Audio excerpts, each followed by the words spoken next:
Hello guys, welcome to my channel autism and music. मैं हूं Komal Thakur, parenting and autistic child. आज फिर से मैं एक लाइव वीडियो लेके आई हूं मेल्टडाउन का आप सबके लिए।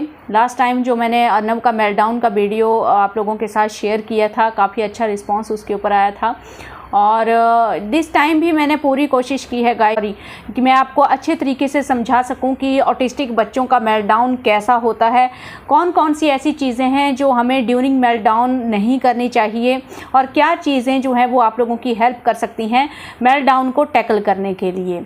गाइस ऑलवेज रिमेंबर, हम कभी भी मेल्टडाउन और एग्रेशन को कभी भी रोक नहीं सकते हैं। रीज़न इसके पीछे ये है कि चाहे कोई पर्सन ऑटिस्टिक है, चाहे कोई पर्सन नॉन ऑटिस्टिक है, हर कोई अपनी फीलिंग्स को एक्सप्रेस करता है। हर किसी का फीलिंग को एक्सप्रेस करने का तरीका अलग होता है। हम जो नॉर्मल पर्सन हैं, जो ऑटिस्टिक नहीं हैं, हम भी अपनी इमोशंस को, अपनी एक्साइटमेंट को, अपने गुस्से को, अपनी फ्रस्ट्रेशन को अलग अलग तरीके से बाहर निकालते हैं और ये चीज़ें बाहर आनी भी चाहिए, जो कि एक हेल्दी ब्रेन के लिए, हेल्दी ब्रेन फंक्शनिंग के लिए इम्पॉर्टेंट भी है। यहाँ से यही चीज़ निकल के आती है, हम इन चीज़ों को रोक नहीं सकते हैं कि हाँ कभी हमारे बच्चे में मेल्टडाउन ना हो, कभी हमारे बच्चे में एग्रेशन ना आए। तो फिर मतलब वो अगेन एक नेगेटिव ही बात है ना कि इसका मतलब हमारा बच्चा कुछ भी फील नहीं कर रहा है, उसके अंदर कुछ भी फीलिंग्स नहीं है। वो फीलिंग्स होती हैं, उनमें कुछ ना कुछ उनके दिमाग में पास्ट का चल रहा होता है, तभी तो ये सब कुछ होता है ना गाइज। इन चीज़ों को हम लोग रोक नहीं सकते हैं, लेकिन जितनी बार भी मेल्टडाउन और एग्रेशन हमारे बच्चे में आता है तो एज ए पेरेंट हमें सही स्टेप्स पता होने चाहिए कि एवरी सिचुएशन में, चाहे वो पब्लिक प्लेस हो, चाहे घर हो, चाहे क्लासरूम हो, कहीं भी अगर हमारे बच्चे के साथ मेल्टडाउन आता है तो हम लोग उसको कैसे टैकल करेंगे। आगे भी किसी भी सिचुएशन में और जगह पे पब्लिक प्लेसेस में अर्नब के साथ मेल्टडाउन की कंडीशन आएगी, वो वीडियो भी हम लोग शूट करेंगे। तो आज जो अर्नब का मेल्टडाउन स्टार्ट हुआ वो तब स्टार्ट हुआ जब वो घर पे म्यूज़िक क्लास अटेंड कर रहा था। यहाँ पे मैंने बहुत लेट रिकॉर्डिंग शुरू किया है, पहले रिकॉर्डिंग मैंने नहीं शुरू किया था। तो जहाँ से मैंने रिकॉर्डिंग शुरू किया है उससे पहले भी अर्नब को 15-20 मिनट हो चुके थे उसका मेल्टडाउन स्टार्ट हुए। तो आप समझ सकते हैं मैंने वहीं से रिकॉर्डिंग स्टार्ट की है जहां से मैंने उसको मेल्टडाउन को टैकल करना शुरू किया था। वीडियो देख के आपको क्या किसी भी पर्सन को यही लगेगा गाइज कि हम लोग उसको फोर्स कर रहे हैं म्यूज़िक सीखने के लिए, बल्कि ऐसा बिल्कुल भी नहीं था। वो जैसे ही गाना गा रहा था बीच में उसको पता नहीं क्या हुआ, थोड़ा सा वो इरिटेट हुआ और उसके बाद उसका मेल्टडाउन स्टार्ट हुआ। धीरे धीरे वो रोना स्टार्ट कर दिया और मुझे लगा कि शायद 5-10 मिनट्स के बाद वो ठीक हो जाएगा, लेकिन नहीं, वो धीरे धीरे, आपको भी पता है जब मेल्टडाउन स्टार्ट होता है तो धीरे धीरे धीरे वो बढ़ते ही जाता है और नेक्स्ट लेवल पे जाने लगता है। उसके मेल्टडाउन को देख के, क्योंकि उसके म्यूज़िक टीचर को तो आइडिया नहीं है ऑटिस्टिक बच्चों के मेल्टडाउन का, तो म्यूज़िक टीचर बीच में बंद कर रहे थे कि तुम थक गए हो, नहीं करना है। वो जानना चाह रहे थे कि क्या करना चाहते हो तुम, तो वो उसको टैकल कर रहे थे। मैं देखती रही, मैं भी साथ में ही बैठती हूँ, लेकिन अर्नब कुछ भी क्लियर नहीं करता है। लास्ट टाइम जो आपने मेल्टडाउन देखा था उसमें भी आपने देखा होगा, ड्यूरिंग मेल्टडाउन वो कुछ क्लियर नहीं करता है उसको क्या करना है, और कुछ समझ में नहीं आता है सामने वाले को भी कि हाँ वो क्या चाहता है।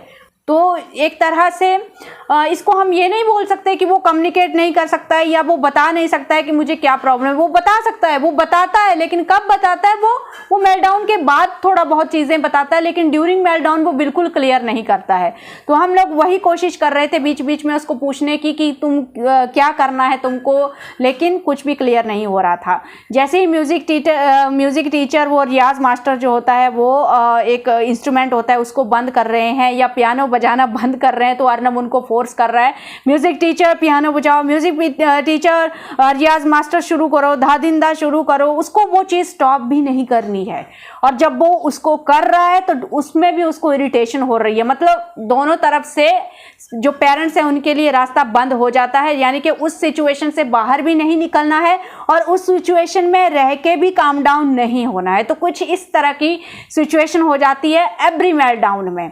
तो आई होप आप सब इस चीज़ से रिलेट कर पा रहे होंगे, क्योंकि कोई रास्ता ही नहीं दिखता है।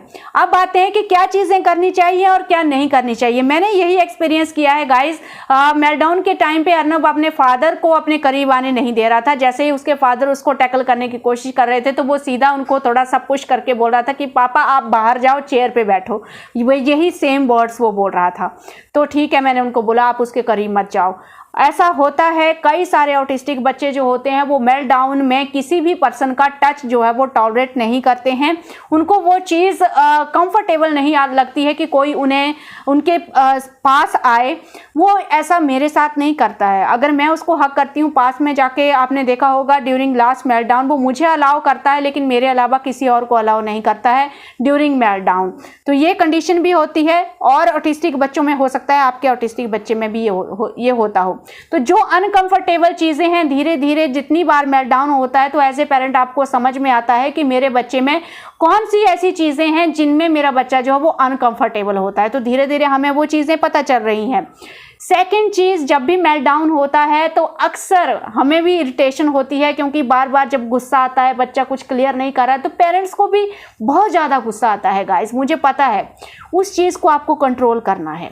अगर आपको इरिटेशन हो रही है, आपको खुद को गुस्सा आ रहा है उसका मेल्टडाउन देख के, तो प्लीज़ प्लीज़ आप थोड़ी देर के लिए खुद को अलग कर लीजिए। 2-3 मिनट का टाइम लीजिए, खुद को काम डाउन कीजिए और फिर सोचिए कि मुझे अभी नेक्स्ट क्या करना है। अपने एग्रेशन को उस मेल्टडाउन में ऐड अप नहीं करना है। उसका रिजल्ट यही होता है कि मेल्टडाउन फिर वायलेंट नेचर में कन्वर्ट हो जाता है।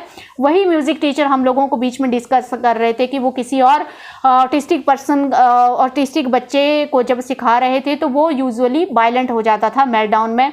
कुछ भी घर का सामान उठा के फेंक देगा किसी के भी सर पे। तो वो चीज़ें हमको नहीं करनी है। फोर्सफुली हमें मेल्टडाउन को स्टॉप करने की कोशिश नहीं करनी है। अगर आपको मेरी बातों के ऊपर विश्वास नहीं है तो आप फोर्सफुली मेल्टडाउन को स्टॉप करने की कोशिश करके देख लीजिएगा। आपको रिजल्ट 101% आपको वायलेंट नेचर रिजल्ट मिलेगा। सो इरिटेशन हमें भी होती है, लेकिन हम लोग थोड़ा सा टाइम लेते हैं एंड देन फिर थोड़ा सा अपना दिमाग रिलैक्स करके मैंने सोचा कि अब इस सिचुएशन में इसको मैं कैसे निकालूं बाहर। तो मेरा टारगेट यही था कि अर्नब ये सारा सेटअप छोड़ के एक बार चेयर से उठ जाए। उसको डायरेक्ट बोल रहे हैं तो वो बिल्कुल नहीं उठ रहा है, बार बार बोल रहा है पियानो बजाओ, ये करो, मैं करूँगा। तो ऐसे ही वो थोड़ा सा ये है कि कंफ्यूज कर देता है पर्सन को। सो फिर मैंने क्या किया, मुझे पता है कि अर्नब को रिवार्ड सिस्टम बहुत पसंद है, मोटिवेशन बहुत पसंद है, प्रेज बहुत पसंद है। जब भी मैं उसकी प्रेज करती हूँ तो थोड़ा बहुत मैंने वो चीज़ ट्राई की, उसकी प्रेज करने की कोशिश की। और फिर बीच बीच में मैंने जब वो थोड़ा बीच में काम डाउन हो रहा था तो मैं जानने की कोशिश कर रही थी उसी से कि वो कम्युनिकेट करे कि वो चाह क्या रहा है। तो बीच बीच में कुछ हिंट मिल रहे थे, उसको जस्ट वो कंप्लीट करना था। अब आई डोंट नो क्या, अभी भी मुझे समझ में नहीं आया कि वो क्या चाहता था, क्यों मेल्टडाउन स्टार्ट हुआ। ठीक है, मैं उसको स्टेप बाय स्टेप डिवाइड कर रही थी। ठीक है, अब तुमने धादिंदा कर लिया, हाँ अब तुमने सारेगामा कर लिया, हाँ वेरी गुड, तुमने ये फिनिश कर लिया, ये फिनिश कर लिया। तो मेल्टडाउन में हमेशा गाइस एक ये चीज़ भी बहुत इंपॉर्टेंट है कि आप अपने बच्चे को फील करवाएं कि आप उसके ऊपर फुल कॉन्फिडेंस रखते हैं, आप उसकी परफॉर्मेंस से सेटिस्फाइड हैं, आप उससे खुश हैं, आपको उससे कोई कंप्लेंट नहीं है। तो ये चीज़ का ध्यान भी रखना है। अपने वर्ड से, प्रेजिंग वर्ड से, रिवार्ड से ये चीज़ भी आप ट्राई करेंगे।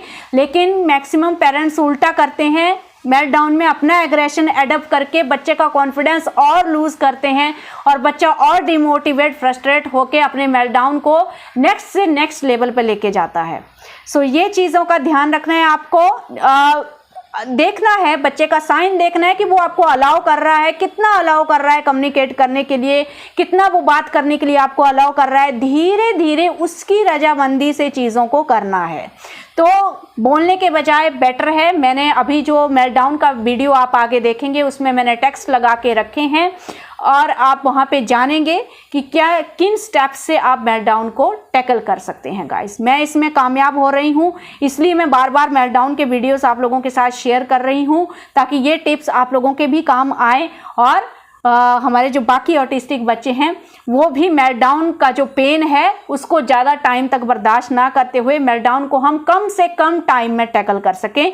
यही हमारा एम है, मेल्टडाउन को रोकना, एग्रेशन को रोकना ये हमारा एम नहीं है। ये दोनों ही चीज़ें थ्रू आउट द लाइफ हमारे ऑटिस्टिक बच्चे के साथ होंगी। हमारा टारगेट ये है कि हमें वो प्रॉपर स्टेप्स पता चलें जिससे हम इन चीज़ों को टैकल कर सकें। सो आई होप ये वीडियो आप लोगों को आपकी ऑटिस्टिक जर्नी में हेल्प करेगा। सो देर न करते हुए चलते हैं नेक्स्ट वीडियो की तरफ। करने दो अपने आप, जो कर रहा है करने दो।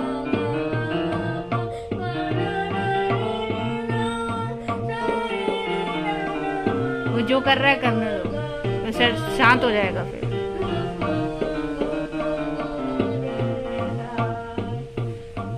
Okay, very good. हाँ कर लो तो कर लो।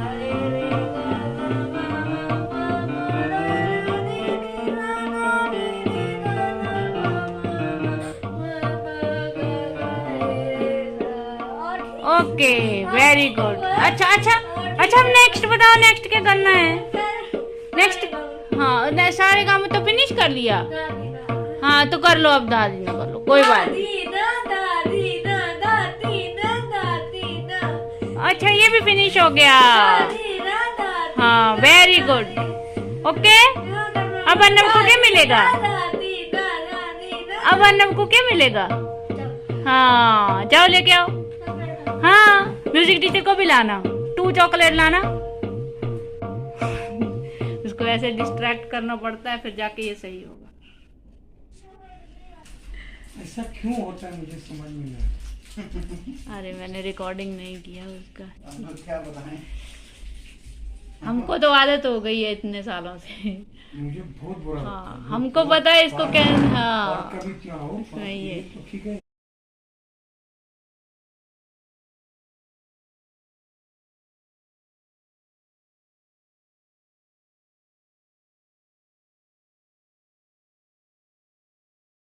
टाइम पे ये स्टेज जब आती है ना इन बच्चों की, इसमें अगर आप ज़्यादा ज़बरदस्ती करेंगे या फिर ज़्यादा बात करेंगे बच्चे से ना, तो वो और ज़्यादा वायलेंट होता है। तो इसको मैंने देखा जब ये गुस्सा कर रहा था ना, खुद को मार रहा था, उस टाइम पे फिर समझ में आ गया कि अभी इसको डिस्ट्रैक्ट कर दो। फिर मैंने टॉफी लेने के लिए भेजा, थोड़ा उसका दिमाग शांत हो गया उसका। तो वो ही होता है, माँ बाप को पता होता है कि कैसे हैंडल करना है, लेकिन बाहर वाला कोई आदमी आएगा वो नहीं हैंडल कर पाएगा ना, इस चीज़ को नहीं समझेगा, और ये चीज़ कहीं भी स्टार्ट हो जाती है। ये प्रॉब्लम है। बाकी देखो, अदरवाइज ये बाकी बच्चों के साथ 1-1, 1.5 घंटा चलता है ये काम, और कोई मुंह से बोलेगा भी नहीं बच्चा की क्या चाहिए। इसको आपने इतना पूछा, इसने बताया आपको क्या करना है, इसकी मर्जी का कर रहे हैं, फिर भी ये नहीं मतलब उस चीज़ को नहीं मान रहा है ना। मतलब ये टाइम पे ये कुछ नहीं सुनते हैं जब ऐसा चीज़ होती है तो उसमें फिर यही है कि कुछ रास्ता ढूंढो जिससे ये शांत हो।